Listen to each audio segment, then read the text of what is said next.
안녕하십니까. 오늘도 채권시장의 뉴스를 빠르고 정확하게 전달해드리겠습니다. 먼저 지난달 채권시장부터 알아보겠습니다. 4월 국내 채권시장은 모두들 코로나 때문에 국내 경기가 악화될 것으로 예상하셨죠. 그래서 시장 유동성 감소와 신용 경색 확대를 막기 위해 채권 안정펀드를 가동했습니다. 또 한국은행은 무제한 RP를 매입해서 시장 유동성을 지원하기도 했는데요. 뿐이랴, 여기에 하나 더 얹어서 정부의 긴급재난지원금 등 다양한 재정정책 실행을 위한 1차, 2차, 3차 추경 편성 소식이 한 달 내내 연달아 전해졌었죠. 재정정책 풍년이네, 풍년. 지난 3월 중순에 한국은행이 임시금융통화위원회를 열어서 기준금리를 0.75%로 인하했던 것 기억나시나요? 덕분에 시장의 추가 금리 인하 기대감이 지속되었는데요. 이후 4월 9일 정기금융통화위원회에서는 기준금리를 동결했습니다.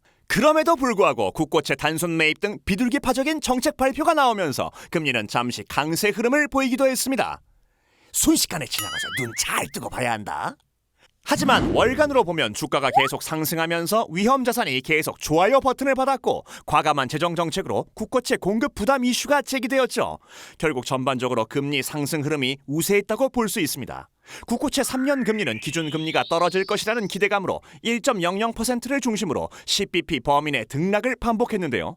반면 국고채 10년물은 수급 우려와 위험자산 선호 현상으로 금리 상승이 나타났죠. 덕분에 장단기 금리차는 이런 느낌적 느낌? 자, 그럼 아직 코로나가 식지 않은 해외 채권 동향은 어떨까요? 4월 중 미국채 금리 하락폭이 크지는 않았습니다. 그러나 대신 연준이 회사채 매입 프로그램을 발표해서 크레딧 스프레드는 많이 축소되었는데요. 그럼 앞으로 미국채 움직임이 어떻게 되냐고요? 전적으로 얘한테 달려있지 뭐.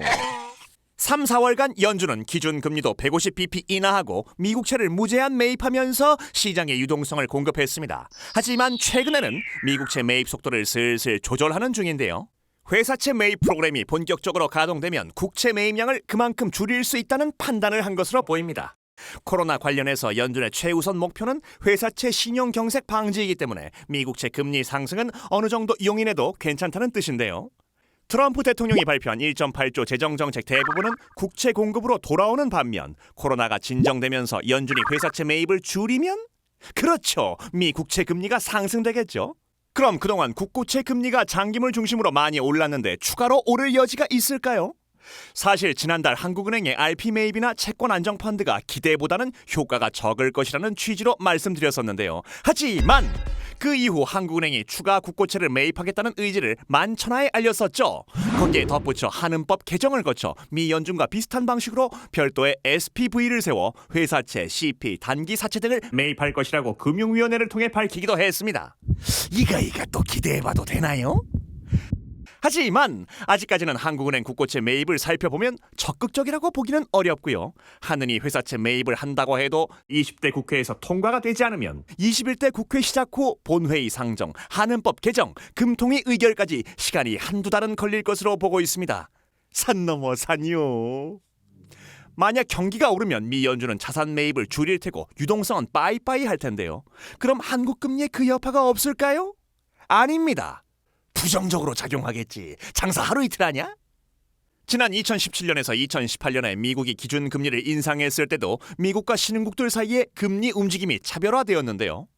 물론 정부의 과감한 재정정책에 발맞춰 한국은행도 기준금리 인하로 공조할 가능성이 높지만 그보다는 수급 이슈와 연준의 향후 출구 전략이 국고채 중장기물의 악재로 작용하는 부분이 더 커질 겁니다. 그래서 최근 국고채 장단기 금리차는 낮아진 절대금리 수준을 감안할 때 역사적으로 매우 높은 수준이기는 하다만 당분간 추가로 더 확대될 가능성이 있다고 생각하는 게 안전할 것입니다. 돌다리도 계속 두드리고 또 두드리라고. 자, 그럼 좋아요와 구독 눌러주시고 다음 달에는 코로나 말고 다른 이슈로 만나길 기도하며 다음 달에 만나요.